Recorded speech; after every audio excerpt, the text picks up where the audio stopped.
Muna nga feeder nga utanganan. Gumana ni, pwede na ni Ibton kwaon.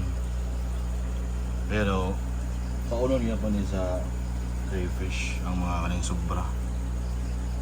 Ano, turay lang iyang bihod o. Na siya egg o.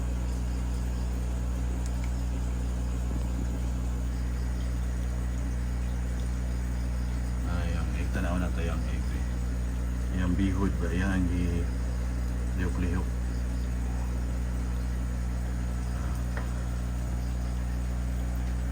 So natay aeration rin sa tunga. Tapos naay kaning mating.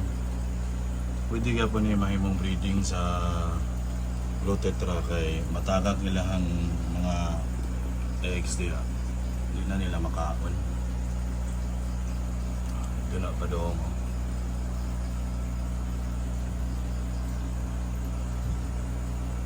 So tulo 100 ning kwan blue tetra.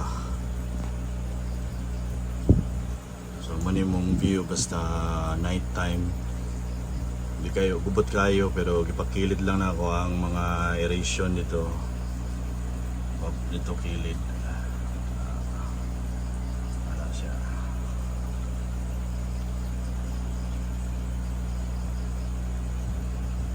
Glow in the dark.